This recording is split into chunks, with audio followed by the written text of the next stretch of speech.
야, 임마! 이게 군인 자세냐? 이리 와봐! 영하 20도 혹한기 행군 현장. 백골부대 대대장이 한 병사를 향해 호통쳤습니다. 하지만 그는 몰랐습니다. 자신이 방금 모욕한 그 작은 병사가 사실은 별 2개를 단 육군본부 감찰단장이라는 것을요.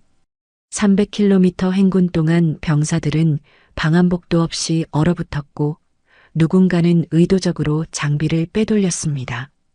대대장부터 군단 참모장까지 이어진 거대한 카르텔, 그리고 그 한가운데 위장 잠입한 투스타.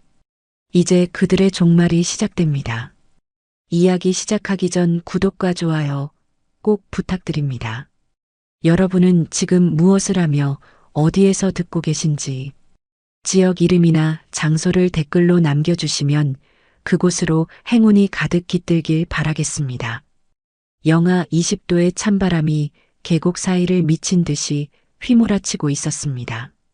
백골부대 300km 혹한기 행군이 시작된 지 이미 6시간째였죠. 병사들의 숨소리는 하얗게 공기 중에 얼어붙었고 손가락 감각은 사라진 지 오래였으며 발가락은 얼어붙어 제대로 움직이지 않았습니다. 하지만 멈추면 더 큰 호통이 날아올 테니 대열은 계속 앞으로 나아가야 했어요. 행군 대열 맨 앞줄에는 새 방한복을 입은 30명 남짓한 병사들이 정렬되어 있었습니다. 깨끗한 방한복, 두툼한 장갑, 그리고 발열 내피까지 제대로 갖춘 모습이었죠. 하지만 그 뒤로는 상황이 완전히 달랐습니다. 뒷줄 병사들은 얇은 전투복만 걸친 채 이를 악물고 걷고 있었어요. 방한복은커녕 제대로 된 장갑 한 켤레 없이 그저 주머니에 손을 찔러 넣고 추위를 견디는 게 전부였습니다. 육군 제3보병사단 백골부대 모모연대 모모대대장 양재훈 중령은 지프차에서 내려 행군 대열을 따라 걸으며 병사들을 훑어보고 있었습니다. 42살의 그는 진급을 앞두고 있었고 이번 혹한기 훈련이 자신의 실적을 증명할 마지막 기회라고 생각하고 있었죠. 이 훈련만 깔끔하게 끝내면 대령은 시간 문제다. 그의 시선은 날카로웠고 표정은 차가웠습니다. 오직 사단장 앞에서 보여줄 완벽한 훈련 사진과 보고서만이 중요했어요. 속도 올려. 이 정도로 완주할 생각이야? 양재훈의 목소리가 계곡에 울려 퍼졌습니다. 병사들은 몸을 더욱 움츠린 채 걸음을 재촉했어요. 군화 바닥이 얼어붙은 눈 위를 긁는 소리가 일제히 빨라졌고 거친 숨소리가 하나둘씩 터져 나왔습니다. 행군 대열 뒤쪽 그 누구도 주목하지 않는 자리에 작은 체구의 병사 한 명이 조용히 걷고 있었습니다. 한세아, 39살. 육군본부 감찰단장이자 소장 계급을 가진 그녀는 지금 일개 병사로 위장한 채 이 혹한기 행군에 참여하고 있었어요. 707 특수임무단 출신인 그녀는 과거 비리 지휘관 때문에 부하를 잃은 트라우마를 안고 있었고 그 때문에 군 내부의 부조리를 뿌리 뽑겠다는 일념으로 이 자리에 있었습니다. 세아의 걸음걸이는 달랐습니다. 다른 병사들이 추위에 몸을 움츠리고 비틀거리며 걸을 때 그녀는 흐트러짐 없이 일정한 보폭으로 전진하고 있었죠. 군화 소리도 규칙적이었고 자세도 흔들림이 없었습니다. 훈련된 군인의 그것이었어요. 하지만 그녀는 아무런 표정 변화도 보이지 않았고 주변을 관찰하면서도 겉으로는 그저 묵묵히 걷는 것처럼 보였습니다. 양재훈의 시선이 우연히 그녀를 포착했습니다. 그는 순간 미간을 찌푸렸어요. 다른 병사들은 모두 지쳐서 비틀거리는데 저 병사만 멀쩡하게 걷고 있다니. 양재훈은 그것을 오만함으로 혹은 근무태만으로 해석했습니다. 자신의 명령에 불복하는 태도라고 생각한 거죠. 저기, 저 병사. 양재훈의 목소리가 차갑게 울렸습니다. 그 순간 300명이 넘는 행군 대열의 발소리가 일제히 멈췄어요. 쿵, 쿵, 쿵 하던 규칙적인 군화 소리가 뚝 끊기고 눈 위에서 미끄러지듯 멈칫하는 소리만 남았습니다. 병사들은 놀라서 고개를 돌렸고 간부들은 긴장한 표정으로 상황을 주시했습니다. 세아는 천천히 고개를 들었지만 여전히 아무 말도 하지 않았습니다. 너, 이리 와봐. 양재훈의 목소리는 더욱 날카로워졌습니다. 세아는 조용히 대열에서 벗어나 앞으로 걸어 나왔어요. 그녀의 표정은 여전히 평온했고 걸음걸이는 흔들림이 없었습니다. 양재훈은 그 모습을 보며 더욱 화가 났죠. 자신 앞에서 저렇게 태어날 수 있다니 이건 분명 도전이라고 생각했습니다. 이게 군인 자세냐? 너 지금 행군하는 거야? 산책하는 거야? 양재훈의 호통이 계곡에 메아리 쳤습니다. 병사들은 숨죽인 채 그 장면을 지켜보고 있었어요. 세아는 여전히 침묵을 지켰습니다. 그녀의 눈빛은 차분했고 입술은 굳게 다물어져 있었죠. 해명할 필요도 변명할 이유도 없었습니다. 지금은 그저 관찰하고 기록할 때였으니까요. 세아는 속으로 양재훈의 모든 언행을 정리하고 있었습니다. 호통의 강도, 병사들을 대하는 태도, 그리고 상황 판단 능력의 부재. 하나하나가 증거가 되고 있었어요. 그녀의 심장은 차분하게 뛰고 있었지만 머릿속에서는 이미 다음 단계를 계산하고 있었습니다. 한 부사관이 조심스럽게 다가왔습니다. 그는 양재훈에게 뭔가 말하려고 입을 열었지만 중령의 날카로운 시선에 결국 입을 다물었어요. 공기는 더욱 차갑게 얼어붙었고 병사들은 서로 눈치만 보고 있었습니다. 중령님, 저 병사 걸음이 이상한 게 아니라. 부사관의 말이 채 끝나기도 전에 양재훈이 손을 들어 제지했습니다. 닥쳐.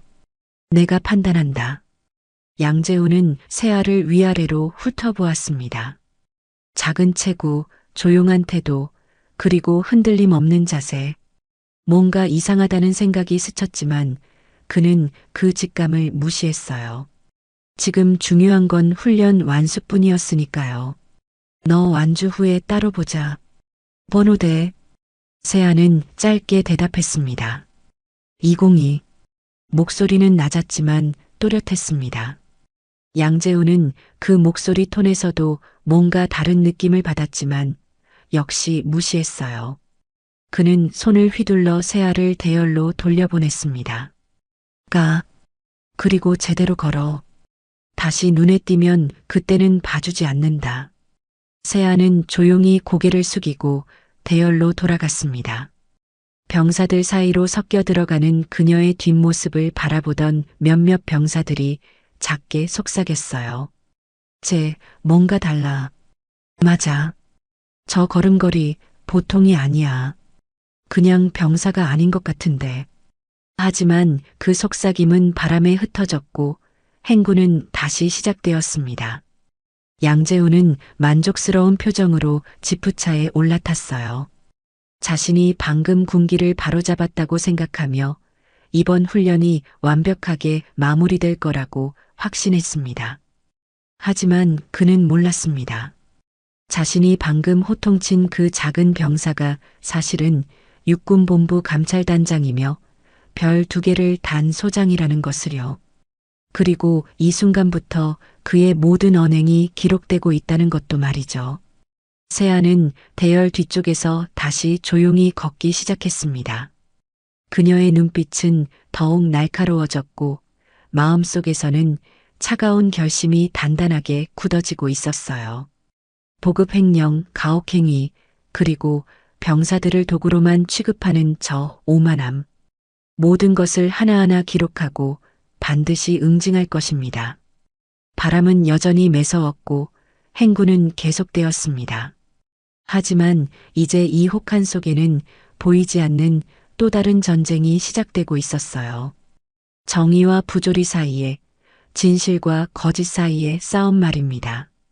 세아의 입가에는 아무도 알아챌 수 없는 미세한 냉소가 스쳤고 그녀는 다시 한번 주변을 차분하게 관찰하며 앞으로 나아갔습니다.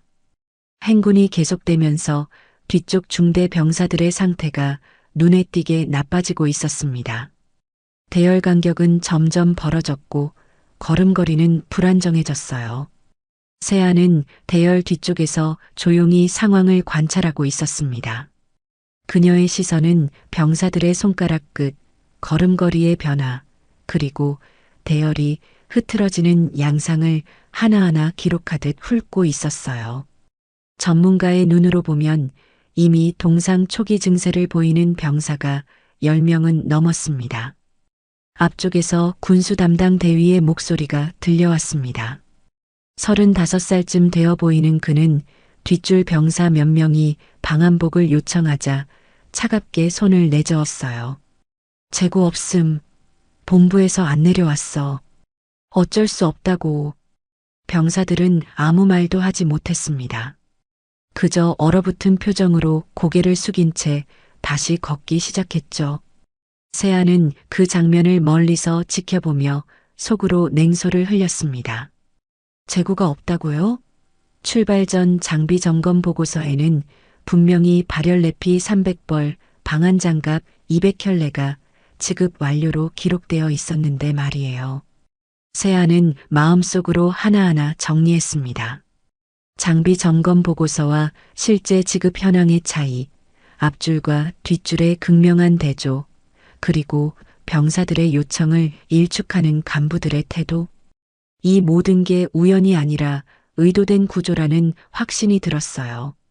누군가 계획적으로 보급품을 빼돌리고 서류만 조작해서 보고한 겁니다. 양재훈 중령은 앞쪽에서 무전기를 들고 누군가와 통화하고 있었습니다. 그의 목소리는 낮았지만 바람을 타고 세아의 귀에까지 희미하게 들려왔어요. 사단장님 오시는 시간 확인했습니다. 앞줄 30명만 깔끔하게 세워두면 됩니다. 사진은 그쪽으로만 찍히게 하겠습니다. 세아의 눈빛이 차갑게 가라앉았습니다. 사진 찍을 병사들만 챙기고 나머지는 방치하겠다는 소리였어요. 보여주기식 훈련, 실적을 위한 거짓 보고. 이 모든 게 지금 눈앞에서 벌어지고 있었습니다. 세아는 마음속으로 기록했어요. 이 장면 역시 나중에 명백한 증거가 될 테니까요. 잠시 후 대열이 짧은 휴식 시간을 가졌습니다. 병사들은 그 자리에 주저앉아 거친 숨을 몰아쉬었어요. 움직일 때는 그나마 체온이 유지됐지만 멈추는 순간 한기가 온몸을 감쌌습니다. 세아는 주변 병사들의 상태를 살피며 천천히 움직였어요. 한 조교가 손을 호호 불며 떨고 있는 모습이 보였습니다. 22살쯤 되어 보이는 그 병장은 이미 손가락 끝이 하얗게 변색되어 있었어요. 동상 초기였죠. 세아는 조용히 그에게 다가가 자신의 장구류 안쪽에서 숨겨둔 핫팩 하나를 꺼냈습니다. 이것 써. 세아가 작은 목소리로 말하며 핫팩을 건넸습니다. 병장은 놀란 눈으로 세아를 바라봤어요. 이게 어디서? 묻지 마. 그냥 써. 세아는 더 이상 말하지 않았습니다. 병장은 떨리는 손으로 핫팩을 받아 주머니에 넣었어요. 따뜻함이 손끝으로 퍼지자 그의 얼굴에 안도의 표정이 스쳤습니다. 주변 병사 몇 명이 그 장면을 보고 있었지만 아무도 말을 걸지 않았어요. 다만 눈빛만으로 서로 무언가를 확인하는 듯 했습니다. 저 병사 보통이 아니야. 우리 중대엔 핫팩이 없다고 했는데 어떻게 저 사람은 가지고 있지? 혹시 간부 아닌가? 속삭임은 작았지만 세아의 귀에는 또렷하게 들렸습니다. 그녀는 표정 하나 변하지 않은 채 다시 자리로 돌아가 조용히 앉았어요. 아직 정체를 드러낼 때가 아니었습니다. 더 많은 증거를 모아야 했고 더 확실한 순간을 기다려야 했죠. 세아는 잠시 눈을 감고 머릿속으로 지금까지의 상황을 정리했습니다. 장비 지급 서류의 조작, 앞줄과 뒷줄의 극명한 차이, 사진 촬영을 위한 연출, 그리고 병사들의 고통을 외면하는 지휘 라인. 이 모든 게 하나의 패턴으로 연결되고 있었어요. 단순한 실수가 아니라 조직적인 비리였습니다. 휴식이 끝나고 다시 행군이 시작되었습니다. 양재훈은 앞쪽에서 속도를 체크하며 소리쳤어요. 속도 올려. 일정 맞춰야 한다. 병사들은 지친 몸을 일으켜 세우며 다시 걷기 시작했습니다. 하지만 이번에는 뒤쪽 대열의 속도가 눈에 띄게 느려졌어요. 대열 간격도 점점 벌어지고 있었습니다. 중대장 한 명이 뒤쪽으로 달려와 병사들을 재촉했습니다. 야, 뭐 하는 거야? 빨리 붙어. 하지만 병사들은 더 이상 속도를 낼 수 없었어요. 한 일병이 발을 질질 끌며 겨우 따라가고 있었고, 다른 병사 하나는 동료의 어깨에 기댄 채 비틀거리고 있었습니다. 중대장은 짜증스러운 표정으로 고개를 저으며 다시 앞으로 갔어요. 보고할 생각도 없었고 도와줄 생각도 없었습니다. 세아는 그 모습을 보며 입술을 깨물었습니다. 분노가 치밀어 올랐지만 겉으로는 전혀 드러내지 않았어요. 지금 감정을 드러내면 모든 게 수포로 돌아갈 테니까요. 대신 그녀는 차분하게 상황을 분석했습니다. 보급 누락, 장비 미지급, 그리고 병사들의 고통을 외면하는 지휘 라인. 이 모든 게 명백한 가혹행위이자 직무유기였어요. 행군이 계속되면서 세아는 또 다른 사실을 발견했습니다. 앞줄과 뒷줄의 장비 차이가 단순히 우연이 아니라는 것을요. 누군가 의도적으로 앞줄에만 새 장비를 배치했고 뒷줄은 철저히 방치했습니다. 이건 사진 촬영용 연출이었어요. 사단장이 방문했을 때 보여줄 완벽한 장면을 만들기 위한 거짓 무대였죠. 세아는 속으로 계산했습니다. 발열내피 300벌 중 30벌만 지급됐다면 나머지 270벌은 어디로 갔을까요? 방한장갑도 마찬가지였어요. 핫팩도 특식도 모두 지급 완료로 보고됐지만 실제로는 병사들 손에 닿지 않았습니다. 세아는 이 의문에 대한 답을 이미 짐작하고 있었어요.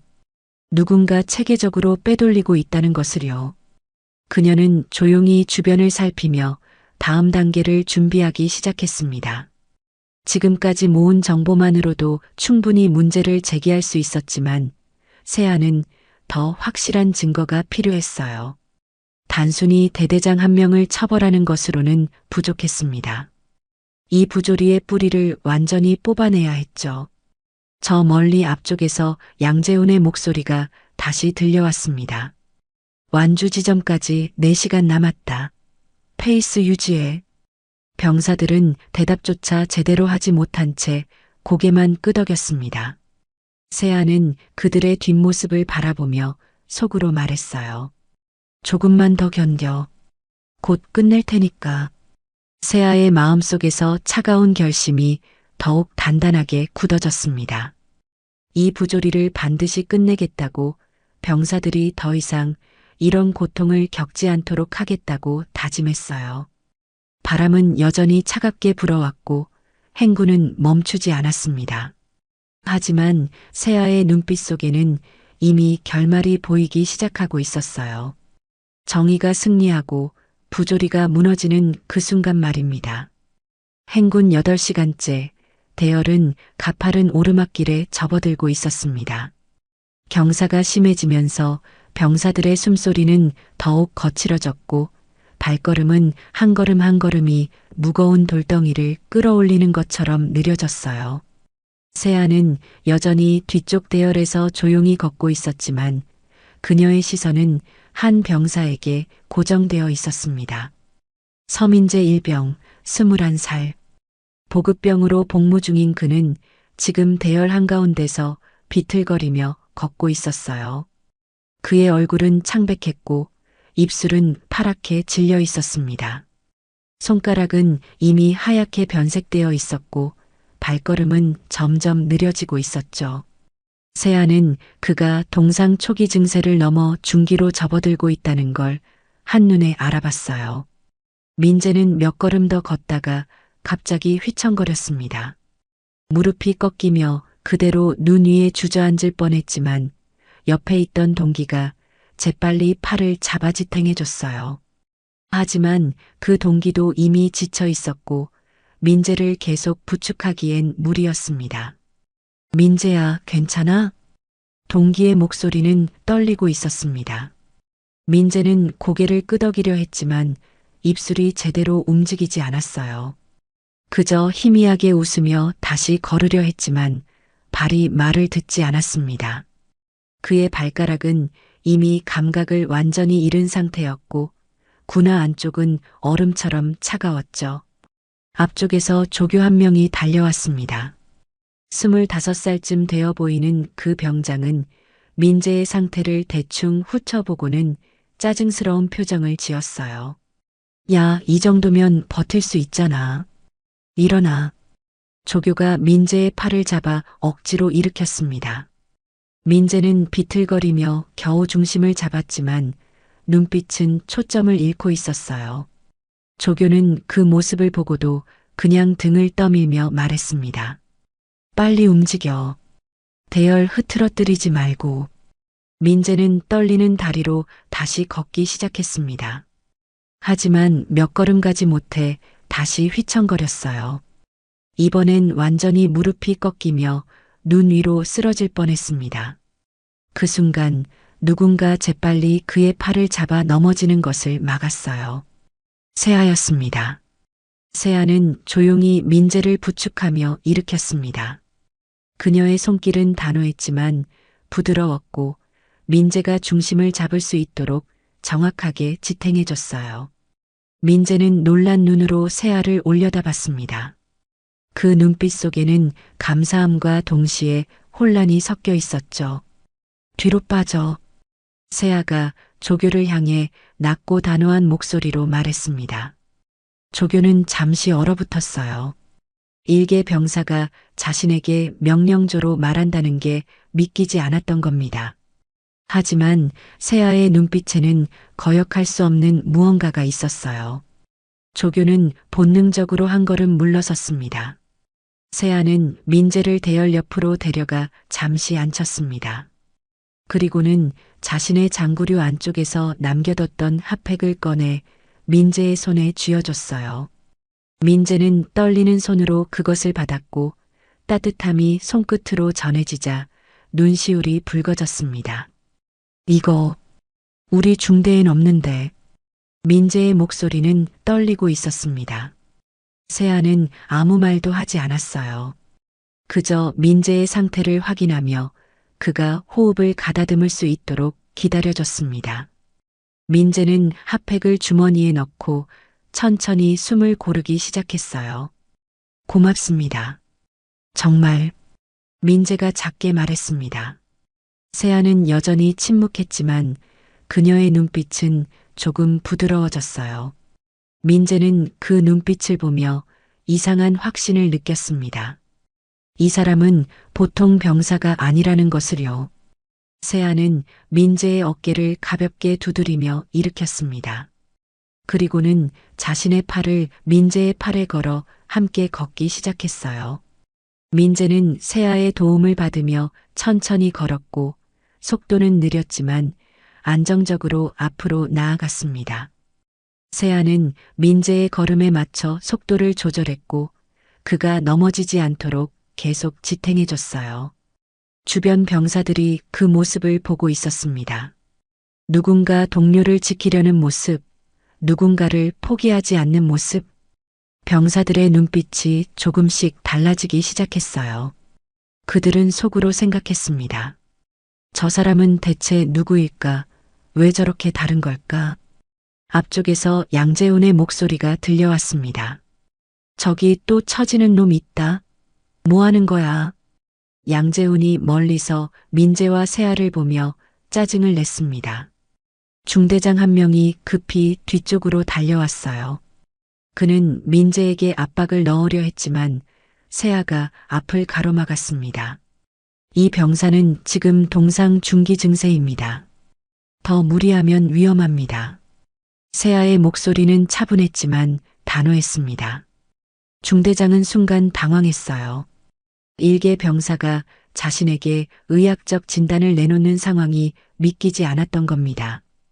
하지만 세아의 눈빛은 흔들림이 없었고 그 확신에 중대장은 말을 잃었어요.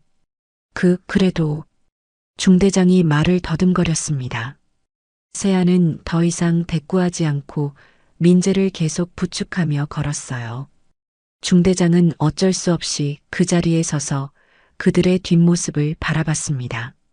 민재는 세아와 함께 걸으며 조용히 말했습니다. 저 드릴 게 있습니다. 세아는 고개를 돌려 민재를 바라봤어요. 민재의 눈빛에는 결심이 담겨 있었습니다. 떨림 속에 숨어있던 의지가 이제 표면으로 떠오르고 있었죠. 지금은 아닙니다. 나중에 세아가 짧게 대답했습니다. 민재는 고개를 끄덕였어요. 그는 세아가 자신의 말을 이해했다는 걸 알았고 그것만으로도 충분했습니다. 민재는 마음속으로 다짐했어요. 반드시 그것을 전달하겠다고, 더 이상 이 부조리를 참지 않겠다고 말입니다. 주변 병사들은 세아와 민재를 보며 속삭였습니다. 진짜 뭔가 다르다. 의무병도 아닌데 어떻게 동상중기를 알지? 그냥 병사가 절대 아니야. 속삭임은 점점 퍼져나갔습니다. 세아는 그 소리를 들으면서도 표정 하나 바꾸지 않았어요. 지금은 아직 정체를 드러낼 때가 아니었습니다. 하지만 병사들 사이에서 신뢰가 쌓이고 있다는 걸 느낄 수 있었죠. 민재는 세아의 부축을 받으며 천천히 걸었습니다.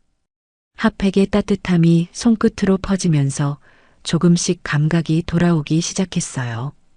그는 세아를 곁눈질로 바라보며 생각했습니다. 이 사람이라면 믿을 수 있다고, 이 사람이라면 모든 걸 끝낼 수 있을 거라고 말이에요. 행군은 계속되었고 세아와 민재는 나란히 걸었습니다. 바람은 여전히 차가웠지만 민재의 마음속에는 희미한 희망이 싹트기 시작했어요. 그리고 세아의 마음속에서는 다음 단계를 향한 계획이 더욱 선명하게 그려지고 있었습니다. 행군 10시간째 세아는 대열 뒤쪽에서 간부들의 움직임을 더욱 면밀히 관찰하고 있었습니다. 그녀의 눈은 단순히 병사들의 고통만을 기록하는 게 아니었어요. 지휘 라인의 연결고리, 보급 체계의 흐름, 그리고 서류가 오가는 방식까지 모든 것을 추적하고 있었습니다. 휴식 시간 동안 세아는 간부들이 주고받는 대화를 멀리서 들을 수 있었습니다. 군수 담당 대위가 행정보급관인 상사와 조용히 이야기를 나누고 있었어요. 두 사람은 대열에서 떨어진 곳에 서서 목소리를 낮추고 있었지만 바람의 방향이 세아 쪽으로 불고 있었기 때문에 그들의 대화가 희미하게 들려왔습니다. 장부는 연대로 올라갔나? 예, 오전에 이미 올라갔습니다. 전량 지급 완료로 보고됐습니다. 실제로는 앞줄 30명분만 나갔습니다. 나머지는 아시잖습니까? 세아의 눈빛이 차갑게 가라앉았습니다. 전량 지급 완료라는 거짓 보고가 연대까지 올라갔다는 뜻이었어요. 이건 단순히 대대 차원의 문제가 아니었습니다. 연대가 그 거짓 보고를 승인했다는 건 연대장도 이 비리에 연루되어 있다는 의미였죠. 세아는 마음속으로 카르텔의 윤곽을 그려나가기 시작했어요. 대대에서 연대로, 그리고 아마도 그 위까지 이어지는 검은 선이 점점 선명해지고 있었습니다. 잠시 후 양재훈이 무전기를 들고 누군가와 통화를 시작했습니다. 세아는 귀를 기울였어요. 양재훈의 목소리는 평소보다 조심스러웠고 존댓말을 쓰고 있었습니다. 상급자와의 통화라는 뜻이었죠. 연대장님, 지금 일정대로 진행 중입니다. 짧은 침묵 후 양재훈이 다시 말했습니다. 예, 사단장님 도착 전까지만 버티면 됩니다. 준비는 완료했습니다. 또 다른 침묵이 이어졌고 양재훈의 얼굴에 긴장감이 스쳤어요. 뒷줄 병사들 상태는 괜찮습니다. 문제 없습니다. 명백한 거짓말이었습니다. 뒷줄 병사들은 지금 동상과 탈진으로 무너지기 일보 직전이었으니까요. 양재훈은 통화를 끝내고 무전기를 내려놓으며 작게 한숨을 쉬었습니다. 그의 표정에는 안도와 동시에 불안이 섞여 있었어요. 세아는 그 장면을 보며 확신했습니다. 이건 개인의 일탈이 아니라 조직적 비리라는 것을요. 대대장이 거짓 보고를 올리고 연대장이 그것을 승인하는 구조. 그리고 그 위에는 아마도 더 큰 배후가 있을 거라는 추측도 함께 떠올랐습니다. 저녁 무렵 대열이 첫 번째 야영지에 도착했습니다. 병사들은 지친 몸을 이끌고 텐트를 설치하기 시작했어요.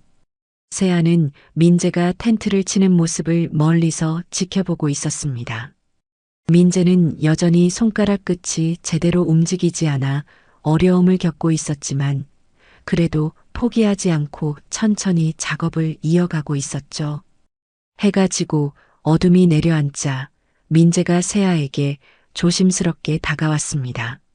그는 주변을 살피고는 조용히 말했어요. 저 지금 드려도 될까요? 세아는 고개를 끄덕였습니다. 민재는 주머니에서 작은 USB를 꺼냈어요. 그의 손은 떨리고 있었지만 눈빛은 확고했습니다.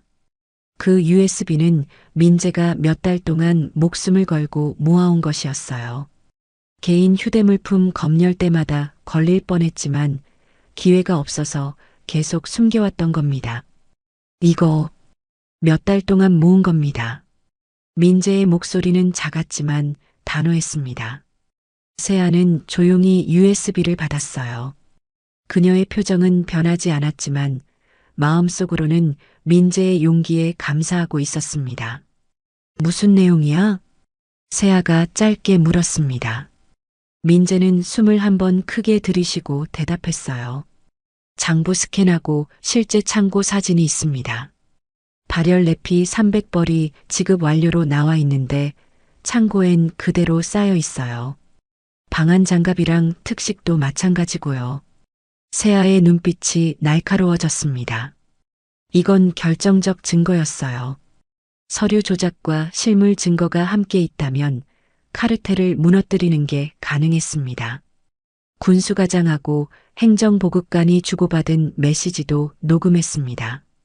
이번 겨울은 보상 타율만 맞추면 끝이라는 그런 내용이었어요. 민재의 목소리는 떨리고 있었지만 그는 끝까지 말을 이어갔습니다. 세아는 USB를 조심스럽게 주머니 깊숙이 넣으며 민재를 바라봤어요. 잘했어. 덕분에 많은 사람이 살 거야. 세아의 말에 민재의 눈시울이 붉어졌습니다. 그는 떨리는 목소리로 물었어요. 저, 잘한 건가요? 이게 맞는 건가요? 그래. 내가 가장 용기 있는 사람이야. 세아의 확신에 찬 대답에 민재는 고개를 끄덕였습니다. 그는 마음속으로 안도했어요. 자신이 한 일이 옳았다는 확신이 들었고 이제 더 이상 혼자가 아니라는 안정감도 느꼈습니다. 민재는 조용히 자리로 돌아갔고 세아는 잠시 그의 뒷모습을 바라보며 숨을 고르고 있었어요. 세아는 텐트 안으로 들어가 작은 단말기를 꺼냈습니다. 일반 병사들이 쓰는 군용폰과는 다른 형태의 육군본부 감찰단 전용 암호 채널 단말기였어요.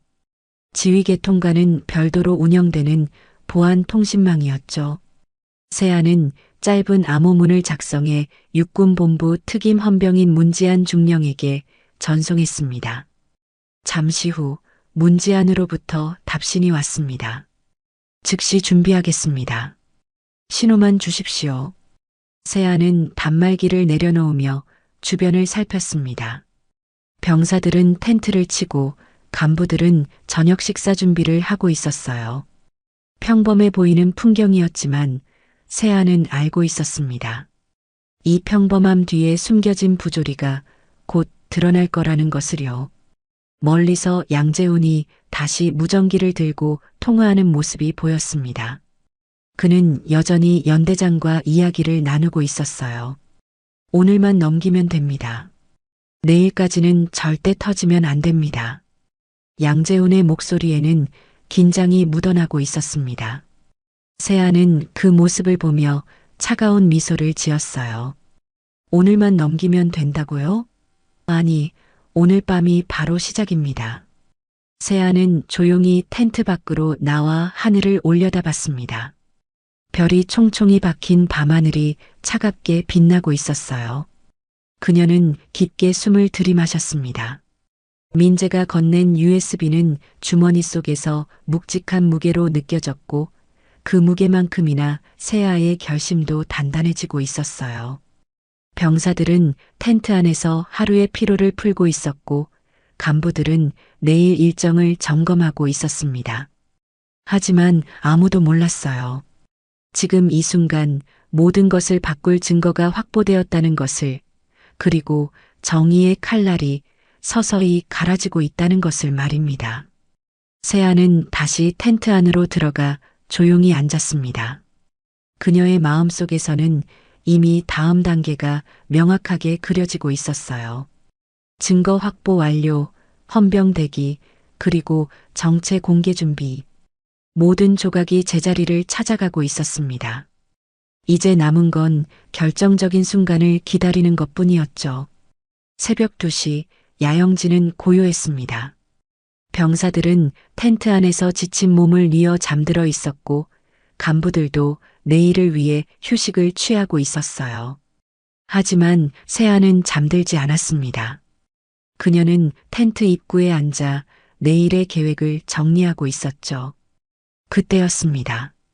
갑자기 바람의 방향이 바뀌더니 계곡 위쪽에서 강한 돌풍이 몰아치기 시작했어요.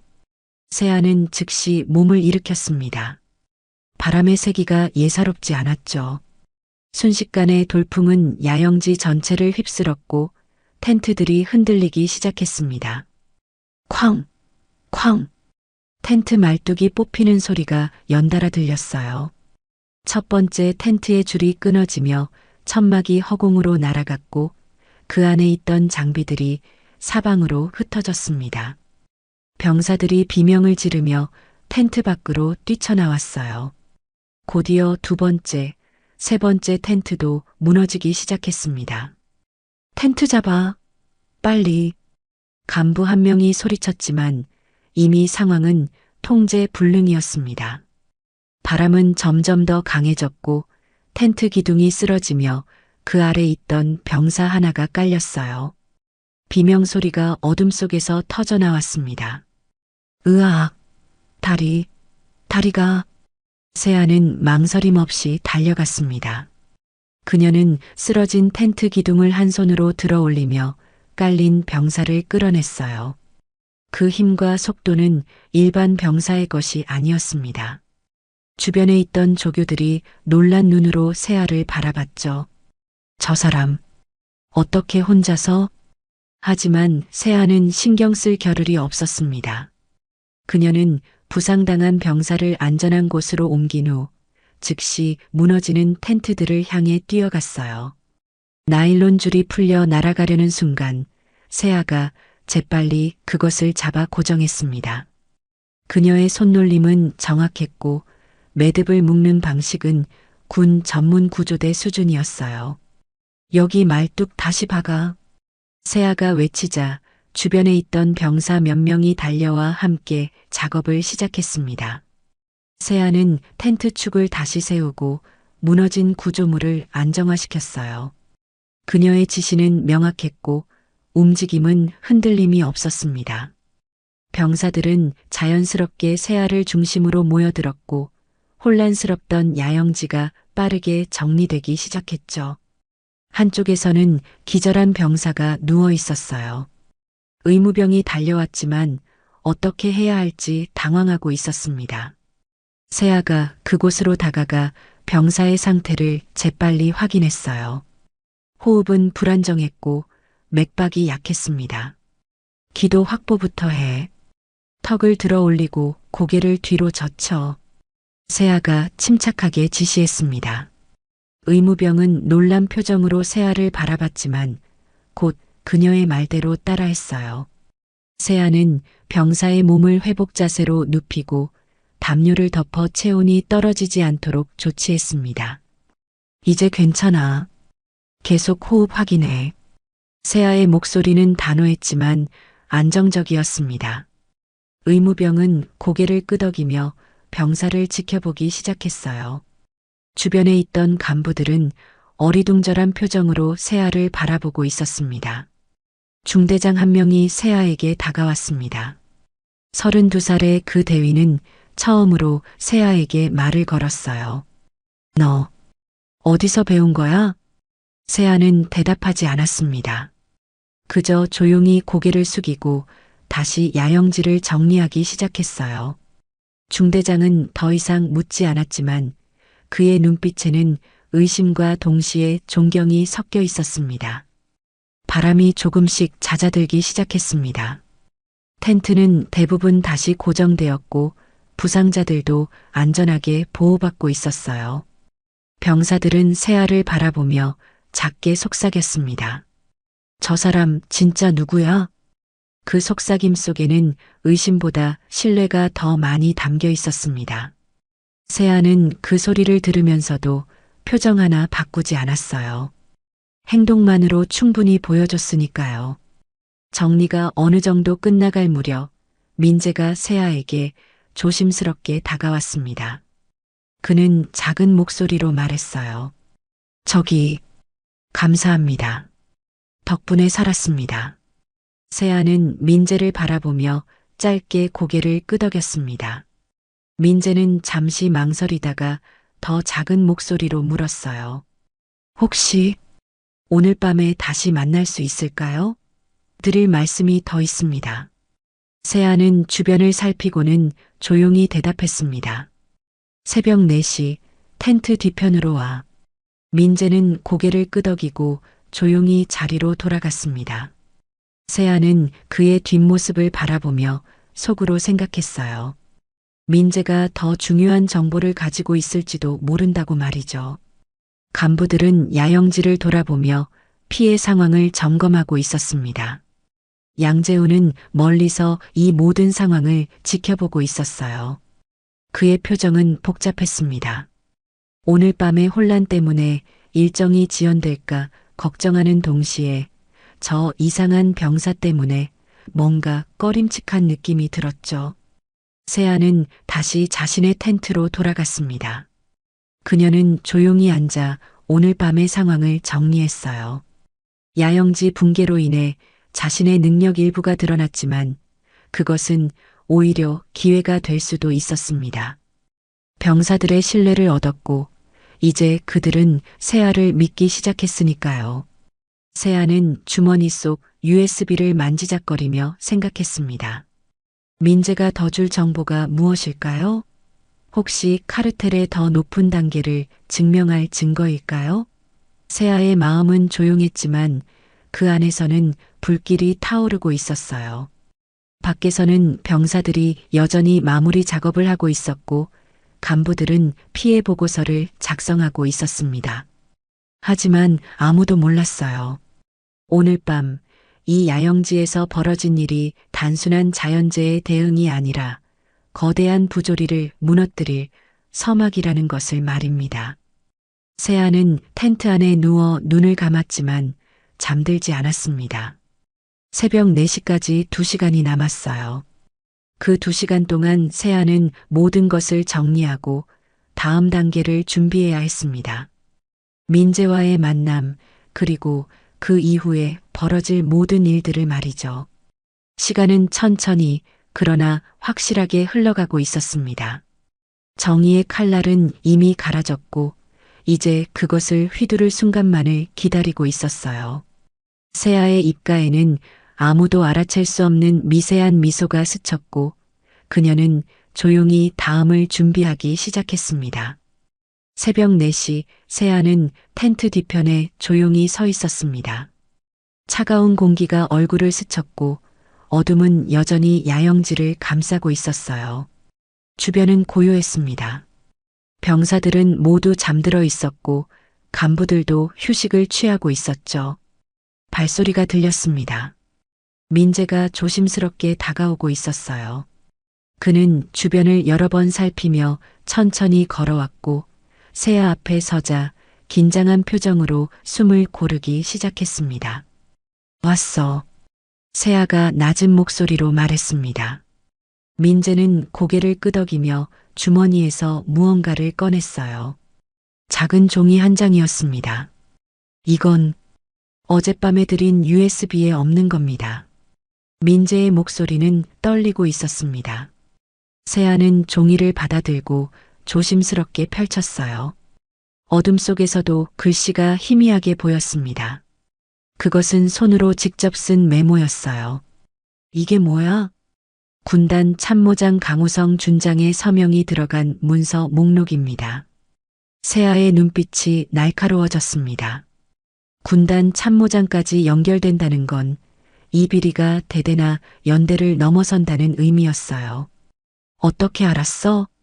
민재는 잠시 망설이다가 조용히 대답했습니다. 한 달 전 군수가에서 야간 근무할 때였습니다. 군수과장이 급하게 화장실 가면서 컴퓨터를 켜둔 채로 나갔어요. 화면 보호기가 뜨기 전이었고 열려있던 폴더에 파일들이 보였습니다. 동계 보급 실적 조정안, 군단 차원 물자, 배분 계획. 이런 제목들이었어요. 세아는 종이를 주의 깊게 살폈습니다. 파일명만으로도 충분히 의심스러운 내용이었어요. 파일 내용은 암호가 걸려 있어서 열 수 없었습니다. 하지만 제목 옆에 작성자 이름이 있었어요. 군단 참모장실이었습니다. 민재는 다시 주머니를 뒤지며 또 다른 종이를 꺼냈습니다. 그리고 이건 일주일 전에 봤습니다. 연대장님이 군수가에 오셨을 때 휴대폰 문자를 보시다가 급하게 전화를 받으러 나가셨어요. 핸드폰을 책상에 두고 가셨는데 화면이 꺼지기 전에 문자 내용이 보였습니다. 세아는 그 종이를 받아 읽기 시작했습니다. 내용은 간단했지만 명확했어요. 이번 건은 조용히 마무리하겠습니다. 사단장님께는 문제없이 보고 올라갈 것입니다. 참모장님께서 말씀하신 대로 진행하겠습니다. 세아는 종이를 천천히 접으며 생각했습니다. 연대장이 군단 참모장의 지시를 받고 있다는 명백한 증거였어요. 카르텔의 정점이 드러나는 순간이었죠. 민재야, 이거 정말 중요한 거야. 내가 큰일 했어. 세아의 목소리는 낮았지만 진심이 담겨 있었습니다. 민재는 안도의 한숨을 내쉬며 고개를 떨구었어요. 사실 무섭습니다. 만약 들키면, 들키지 않아. 내가 책임질게. 세아의 단호한 말에 민재는 고개를 들었습니다. 그는 세아의 눈을 바라보며 물었어요. 혹시 누구세요? 정말로 그냥 병사는 아니시죠? 세아는 잠시 침묵했습니다. 그리고는 작게 미소 지으며 대답했어요. 곧 알게 될 거야. 조금만 더 참아줘. 민재는 더 이상 묻지 않았습니다. 그는 이미 충분히 알고 있었어요. 세아가 자신들을 구하러 온 사람이라는 것을요. 내일 끝낼 거야. 세아의 말에 민재는 눈을 크게 떴습니다. 내일요? 그래. 증거는 충분해. 세아는 민재에게 건네받은 2장의 종이를 조심스럽게 접어 주머니에 넣었습니다. 그리고는 다시 암호 채널 단말기를 꺼냈어요. 민재는 그 작은 기계를 보며 놀란 표정을 지었습니다. 세아는 짧은 메시지를 작성했습니다. 군단 참모장까지 확대. 내일 완주 지점에서 전면 개입 요청. 메시지를 전송하고 세아는 단말기를 다시 주머니에 넣었습니다. 잠시 후 회신이 왔어요. 준비 완료. 신호 대기 중. 세아는 민재를 바라보며 말했습니다. 이제 돌아가. 그리고 내일까지 조심해. 절대 티내지 마. 민재는 고개를 끄덕이고 조용히 돌아섰습니다. 하지만 몇 걸음 가다가 다시 멈춰서서 세아를 돌아봤어요. 감사합니다. 정말 감사합니다. 세아는 아무 말도 하지 않았지만 고개를 가볍게 끄덕였습니다. 민재는 그 모습을 보고 안심한 듯 다시 걸어갔어요. 그의 뒷모습은 조금 전보다 훨씬 가벼워 보였습니다. 세아는 홀로 어둠 속에 서서 주머니 속 증거들을 만지작거렸습니다. USB, 그리고 민재가 건넨 2장의 종이. 이제 모든 퍼즐 조각이 맞춰졌어요. 대대장부터 군단 참모장까지 이어지는 카르텔의 전체 구조, 그리고 그들이 저지른 비리의 명백한 증거. 세아는 다시 텐트로 돌아갔습니다. 병사들은 여전히 잠들어 있었고 야영지는 고요했어요. 세아는 조용히 누워 눈을 감았습니다. 하지만 잠들지 않았어요. 그녀의 머릿속에서는 내일의 시나리오가 하나하나 정리되고 있었습니다. 완주 지점 도착, 사단장 방문, 그리고 정체 공개. 양재우는 그곳에서 또 한 번 병사들을 모욕할 것이고 그 순간이 바로 세아가 기다리던 때였어요. 별 2개를 공개하고 헌병을 투입하고 카르텔 전체를 무너뜨리는 것. 모든 것이 계획되어 있었고 이제 실행만 남았습니다. 세아는 천천히 숨을 내쉬며 몸의 긴장을 풀었습니다. 내일은 긴 하루가 될 거예요. 하지만 그 끝에는 정의가 있을 것이고 병사들은 처음으로 보호받는 군대를 경험하게 될 겁니다. 동쪽 하늘이 조금씩 밝아지기 시작했습니다. 행군 마지막 날이 다가오고 있었어요. 세아는 눈을 감은 채로 마지막 점검을 시작했습니다. 증거, 연락망, 그리고 각오. 모든 것이 준비되어 있었습니다. 멀리서 기상 나팔 소리가 들려왔습니다. 병사들이 하나둘씩 텐트에서 나오기 시작했어요. 새로운 하루가 시작되고 있었고 세아는 조용히 일어나 밖으로 나갔습니다. 오늘이 마지막입니다. 오늘 모든 것이 끝납니다. 새벽 5시 세아는 암호 채널 단말기를 꺼내 짧은 신호를 전송했습니다. 단 한 글자였어요. 시작. 그 신호와 함께 백골 부대에서 30km 떨어진 연대 본부 후방에서는 이미 움직임이 시작되고 있었습니다. 육군본부 특임 헌병대 소속 차량 5대가 조용히 연대 군수창고 주변으로 접근하고 있었어요. 문지한 중령이 선두 차량에 타고 있었고 그의 뒤로 20명의 헌병들이 무장을 갖춘 채 대기하고 있었습니다. 그들의 움직임은 신속했지만 소리 없었어요. 새벽의 어둠을 이용해 완벽하게 은폐된 작전이었죠. 전 차량 정지, 무전 통제 유지. 문지안의 지시가 떨어지자 차량들은 창고 앞에 멈춰 섰습니다. 헌병들은 재빨리 하차해 각자의 위치로 이동했어요. 창고 정문, 측면 출입구, 그리고 후방 비상구까지 모든 동선이 차단되었습니다. 압수수색 시작. 문지안이 낮은 목소리로 명령하자 헌병 4명이 창고 정문으로 다가갔습니다. 잠금 장치를 해제하고 문을 열자 거대한 창고 내부가 드러났어요. 선반마다 군용 물자들이 가지런히 정리되어 있었습니다. 헌병들은 손전등을 켜고 창고 안으로 들어갔습니다. 발열 내피, 방한 장갑, 핫팩이 적힌 라벨을 따라가며 확인했어요. 중령님, 여기 보십시오.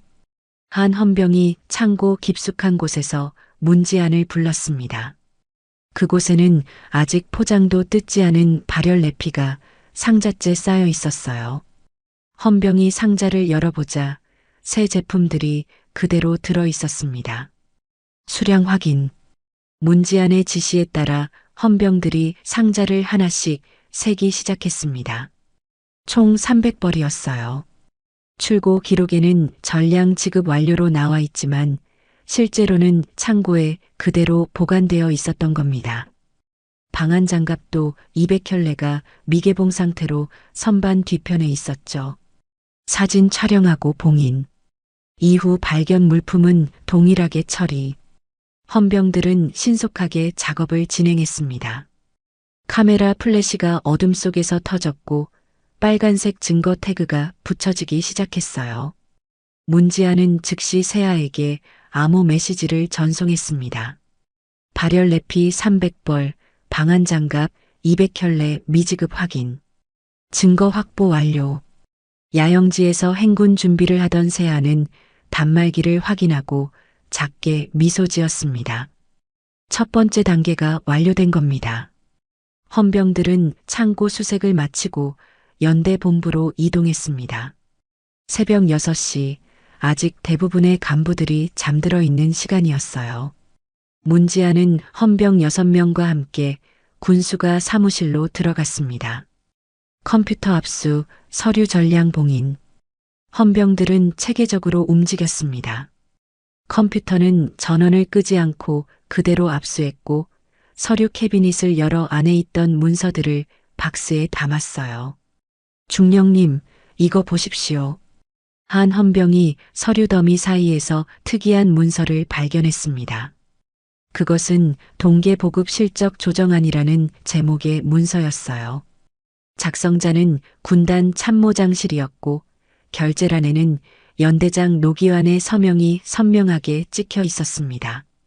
문지안은 그 문서를 조심스럽게 들어 올려 확인했습니다. 내용은 명확했어요. 실제 지급량과 보고량을 다르게 기록하라는 지시, 그리고 사단장 방문 시 앞줄 병사들만 장비를 갖추도록 하라는 구체적인 지침까지 적혀 있었습니다. 최우선 증거 항목. 문지안이 짧게 말하자 헌병이 즉시 그 문서를 투명 봉투에 넣고 증거 태그를 붙였습니다. 행정보급관 사무실에서는 보급 대장과 출고 기록이 발견되었어요. 장부를 펼쳐보니 발열 내피 300벌이 출고된 것으로 기록되어 있었지만 실제 수령 서명란은 비어 있었습니다. 새벽 7시 연대 본부에 출근하던 군수과장이 사무실 문 앞에서 헌병들과 마주쳤습니다. 그는 순간 얼어붙었어요. 46살의 그는 입술이 파르르 떨리기 시작했고 손에 들고 있던 서류가 바닥에 떨어졌습니다. 뭡니까? 여기서 뭐 하는 겁니까? 그의 목소리는 떨리고 있었습니다.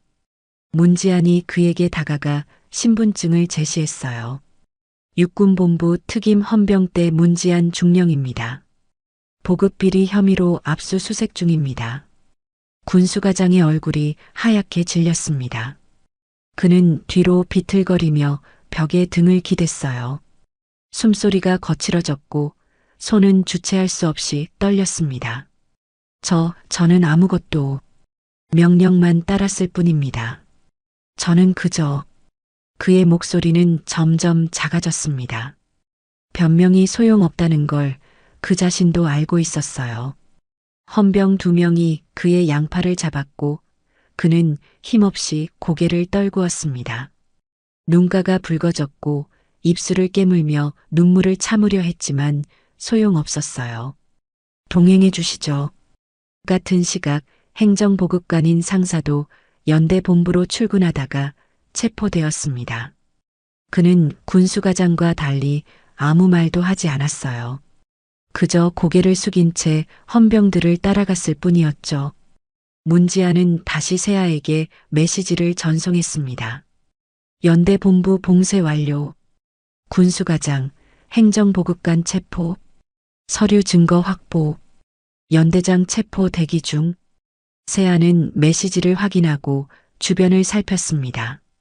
병사들은 행군 마지막 날을 준비하고 있었고 간부들은 완주 지점까지의 경로를 점검하고 있었어요. 양재우는 멀리서 무전기로 누군가와 통화하고 있었습니다. 그의 표정은 밝았어요. 네, 오늘 오후 2시쯤 완주 예정입니다. 사단장님 도착 시간에 맞춰서 정렬하겠습니다. 그는 만족스러운 표정으로 무전기를 내려놓았습니다. 오늘만 넘기면 모든 게 잘 끝난다고 생각하고 있었죠. 실적 보고도 완벽하게 올라갈 것이고 진급도 문제 없을 거라고 확신하고 있었어요. 세아는 조용히 장비를 챙기며 마지막 점검을 시작했습니다. 증거 확보 완료, 헌병 배치 완료, 그리고 연대 본부 봉쇄 완료. 포위망은 완성되었고 이제 남은 건 완주 지점에서의 최종 대면뿐이었어요. 행군이 시작되었습니다. 병사들은 무거운 발걸음으로 마지막 구간을 걷기 시작했어요. 세아는 대열 뒤쪽에서 조용히 따라갔습니다. 그녀의 눈빛은 차분했지만 그 안에는 뜨거운 결의가 타오르고 있었어요. 완주 지점까지는 6시간이 남았습니다. 양재우는 앞쪽에서 병사들을 재촉하고 있었고 연대장 노기환은 연대 본부에서 사단장 방문 준비를 하고 있었죠. 하지만 그들은 몰랐습니다. 이미 게임은 끝났다는 것을요. 오후 1시 행군 대열이 완주 지점에서 5km 떨어진 지점에 도착했습니다. 병사들은 지친 표정이었지만 완주가 눈앞이라는 사실에 조금씩 힘을 내고 있었어요. 양재우는 앞쪽에서 무전기를 들고 연대장과 통화하고 있었습니다. 연대장님, 예정대로 2시에 도착합니다. 사단장님 도착 시간 확인 부탁드립니다. 그러나 무전기 너머에서 들려오는 노기환의 목소리는 평소와 달랐습니다. 떨리고 있었어요. 양중령, 지금 큰일 났네. 헌병이 새벽부터 연대 본부를 봉쇄했어. 군수창고 압수수색하고 군수과장이랑 행정보급관 다 연행됐네. 양재훈의 손에서 무전기가 미끄러질 뻔했습니다. 그는 주변을 재빨리 살피고는 목소리를 낮췄어요. 그게 어떻게 된 겁니까? 모르겠네. 나한테도 출두 요구가 들어왔어. 군단 참모장님께도 연락이 간 것 같고 일단 행군은 완주해. 사단장님이 오시기로 했으니까. 하지만 조심해. 통화가 끊겼습니다. 양재훈은 무전기를 내려놓고 심호흡을 했어요. 손끝이 차가워지고 있었고 등에서 식은땀이 흘러내렸습니다. 그는 고개를 들어 앞쪽 대열을 바라봤지만 시야가 흐릿하게 느껴졌어요. 같은 시각 연대 본부에서는 노기환이 사무실 복도를 걷고 있었습니다. 헌병 2명이 그의 양옆을 호위하고 있었어요. 51살의 그는 군화 소리만 복도에 울릴 뿐 아무 말도 하지 않았습니다. 지나가는 부하 간부들이 그 모습을 보고 고개를 숙였고 노기환은 그들과 눈을 마주치지 않았어요. 문지한 중령이 앞에서 걸으며 말했습니다. 차량이 준비되어 있습니다. 이동하시죠. 노기환은 고개를 끄덕였습니다. 그의 입술은 굳게 다물어져 있었고 턱선에는 힘이 들어가 있었어요. 체념과 분노가 뒤섞인 표정이었죠. 그는 차량에 오르며 마지막으로 연대 본부를 돌아봤습니다. 수십 년을 걸어온 복도, 수백 번을 오른 계단, 그 모든 것이 이제 끝이라는 걸 알고 있었어요. 한편 군단 참모장실에서는 강우성 준장이 창밖을 바라보며 서 있었습니다. 53살의 그는 창문에 손을 짚은 채 멈춰 있었어요. 그의 책상 위에는 육군 본부로부터 온 공문이 펼쳐져 있었습니다.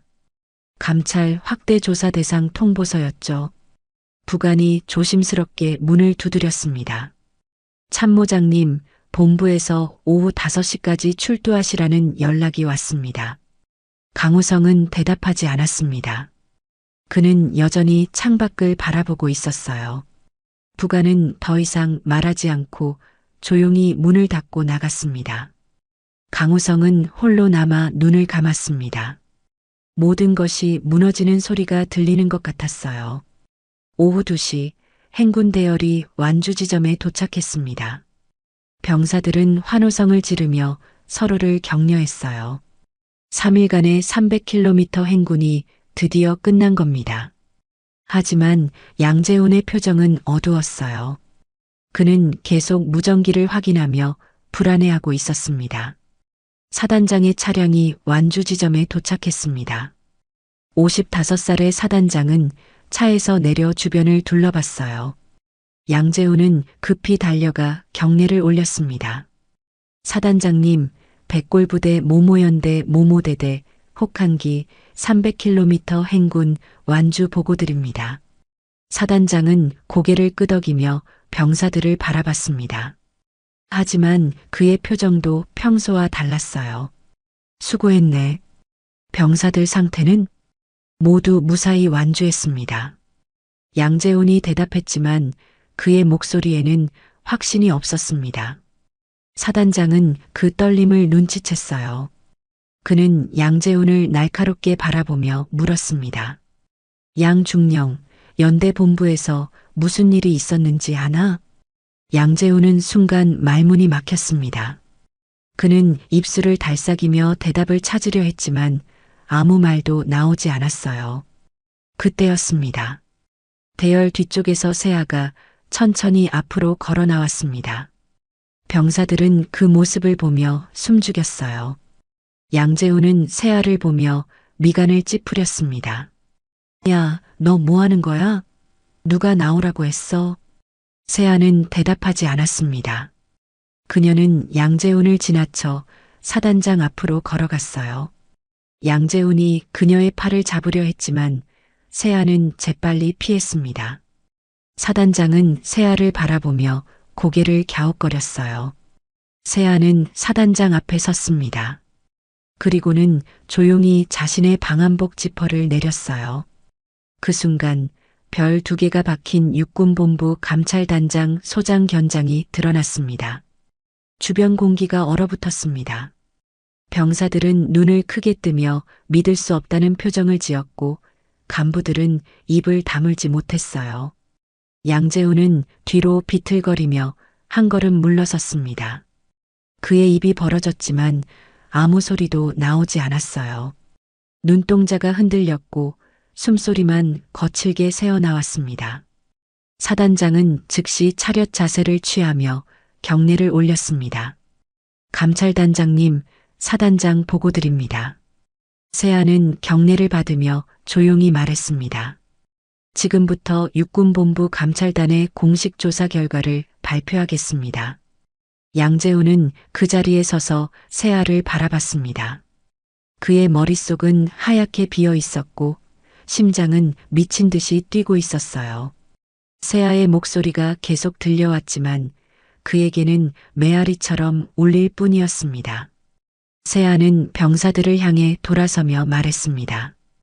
백골부대 혹한기 행군 중 발생한 보급비리 및 가혹행위에 대한 조사가 완료되었습니다. 발열레피 300벌, 방한장갑 200켤레가 미지급된 채 창고에 보관되어 있었고 이는 대대장부터 연대장, 그리고 군단 참모장까지 이어진 조직적 비리로 확인되었습니다. 병사들은 숨죽인 채 세아의 말을 들었습니다. 민재는 눈시울이 붉어졌고 다른 병사들도 감정이 북받쳐 오르는 표정이었어요. 세아는 다시 양재훈을 바라보며 말했습니다. 양재훈 중령, 보급 누락 은폐 및 가혹행위 혐의로 조사받으실 내용이 있습니다. 양재훈은 아무 말도 하지 못했습니다. 그는 그 자리에 서서 세아를 바라볼 뿐이었어요. 모든 것이 끝났다는 걸 알고 있었습니다. 세아는 병사들을 향해 천천히 돌아섰습니다. 그녀의 목소리는 낮았지만 또렷했고 완주 지점에 모인 모든 사람들에게 명확하게 들렸어요. 여러분이 지난 3일간 겪은 고통은 우연이 아니었습니다. 누군가 의도적으로 장비를 빼돌렸고 서류를 조작했으며 여러분의 안전을 외면했습니다. 병사들은 숨죽인 채 세아의 말을 들었습니다. 몇몇은 눈시울이 붉어졌고 또 다른 병사들은 주먹을 꽉 쥐고 있었어요. 그들은 자신들이 겪은 일이 정당하지 않았다는 걸 이제야 확인받고 있었습니다. 연대 군수창고에서 미지급 장비가 그대로 발견되었습니다. 전량 지급으로 보고되었지만 실제로는 창고에 보관되어 있었어요. 세아의 말에 병사들 사이에서 분노가 차오르기 시작했습니다. 그들은 서로를 바라보며 고개를 끄덕였어요. 민재는 눈물을 훔치며 세아를 바라봤습니다. 양재훈은 여전히 그 자리에 서 있었습니다. 그는 입술을 떨며 세아를 바라봤어요. 변명을 하고 싶었지만 아무 말도 나오지 않았습니다. 그의 손은 축 늘어져 있었고 얼굴은 창백했죠. 세아는 다시 양재훈을 향해 돌아섰습니다. 양재훈 중령, 당신은 사단장 방문을 위해 앞줄 병사들에게만 장비를 지급하고 나머지 병사들은 방치했습니다. 양재훈이 입을 열었습니다. 그의 목소리는 떨리고 있었어요. 저는 명령을 따랐을 뿐입니다. 연대장님이, 시스템이 시스템이 널 이렇게 만든 게 아니야. 세아가 차갑게 말했습니다. 내가 선택한 거야. 병사들을 지키는 대신 내 욕심을 택한 거지. 양재훈은 아무 말도 하지 못했습니다.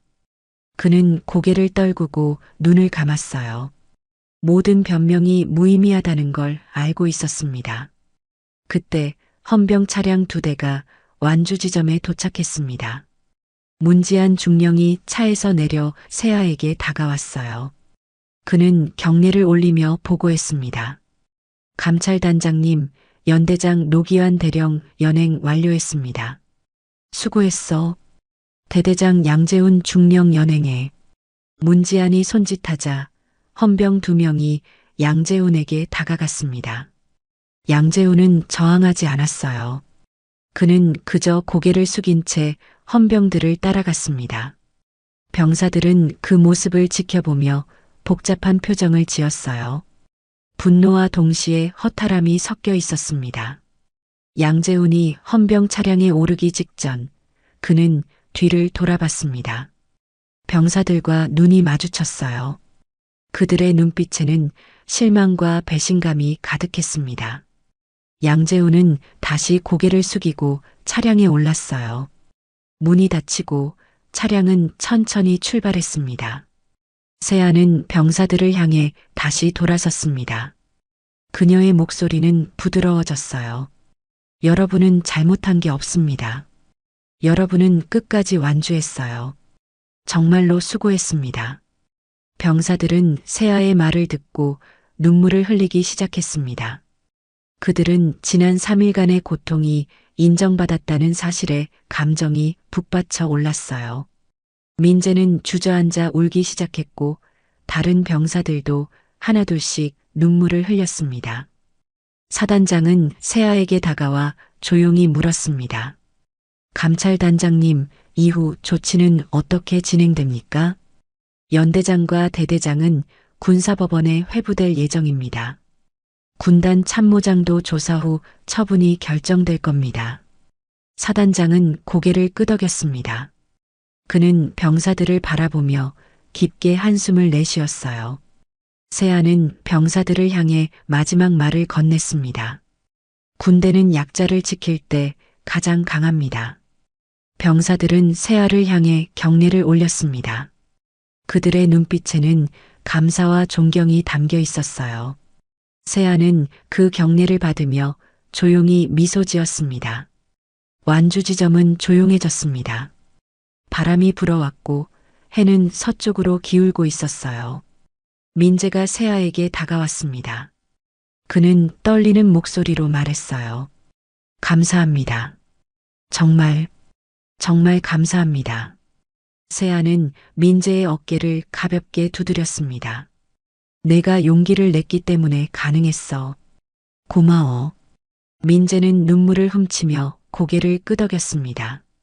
세아는 그의 모습을 보며 마음속으로 생각했어요. 이 젊은 병사가 보여준 용기가 모든 것을 바꿨다고 말이죠. 세아는 천천히 완주 지점을 걸어 나왔습니다. 병사들은 그녀의 뒷모습을 바라보며 조용히 경례를 올렸어요. 세아는 돌아보지 않고 계속 걸어갔습니다. 그녀의 발걸음은 가벼웠고 어깨는 편안했어요. 하늘은 점점 어두워지고 있었고 완주 지점에는 병사들의 조용한 대화 소리만 남아 있었습니다. 그들은 서로를 부축하며 천천히 자리를 정리하기 시작했어요. 오늘은 끝이었지만 동시에 새로운 시작이기도 했습니다. 세아는 멀리서 완주 지점을 돌아봤습니다. 병사들이 서로 어깨동무를 하고 있는 모습이 보였어요. 그들은 웃고 있었습니다. 세아는 그 모습을 보며 만족스러운 미소를 지었어요. 그리고는 다시 앞을 향해 걸어갔습니다. 멀리서 차량 한 대가 세아를 기다리고 있었습니다. 문지안이 문을 열어주었고 세아는 조용히 차에 올랐어요. 차량이 출발하자 완주 지점은 점점 멀어졌습니다. 세아는 창밖을 바라보며 깊게 숨을 들이마셨어요. 수고하셨습니다, 단장님. 문지안이 조용히 말했습니다. 세아는 고개를 끄덕이며 대답했어요. 모두 수고했어. 차량은 계속 달렸고 완주 지점은 이제 보이지 않았습니다. 하지만 세아의 마음속에는 병사들의 경례와 민재의 눈물이 여전히 남아 있었어요. 그녀는 눈을 감으며 조용히 미소 지었습니다. 긴 싸움이 끝났고 정의는 제자리를 찾았습니다. 3주 후 백골부대 본부 앞 광장에는 병사들이 정렬해 있었습니다.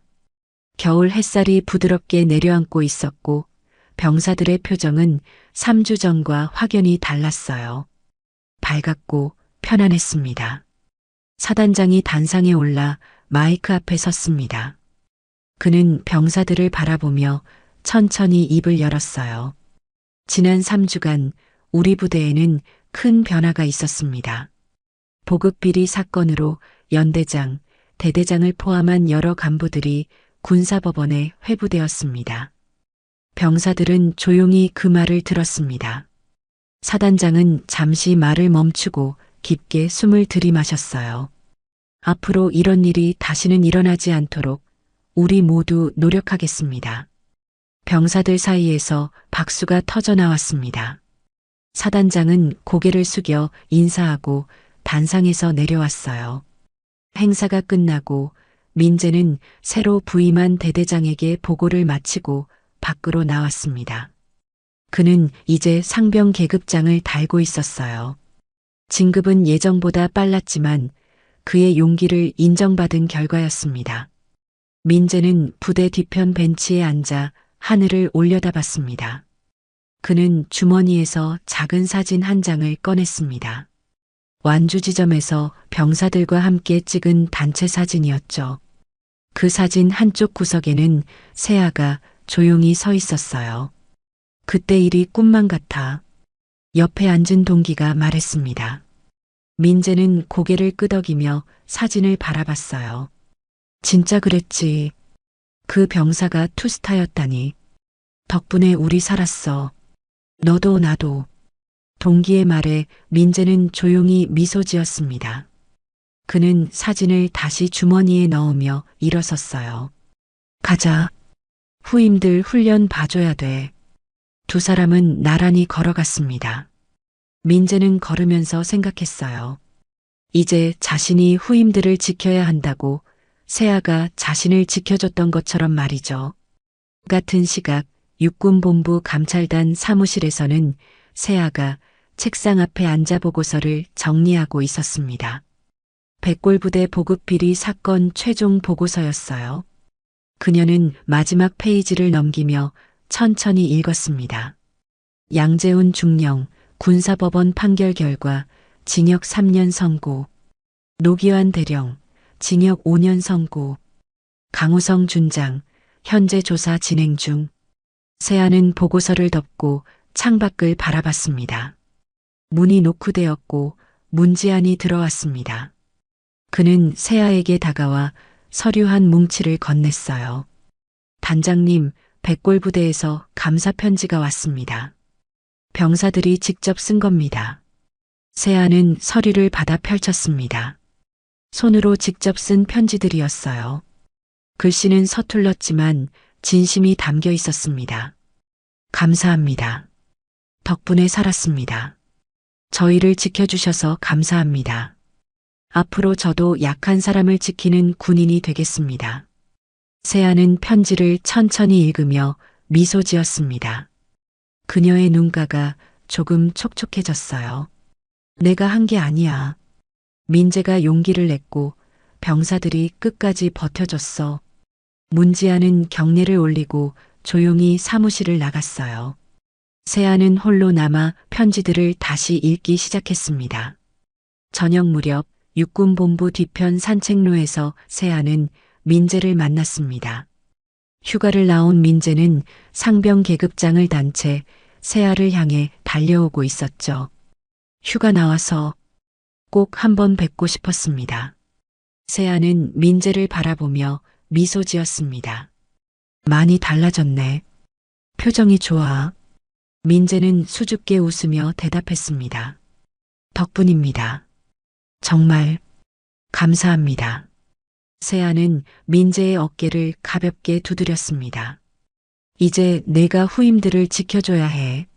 내가 받은 용기를 그들에게도 전해줘. 민재는 고개를 끄덕였습니다. 그의 눈빛에는 결의가 담겨 있었어요. 꼭 그렇게 하겠습니다.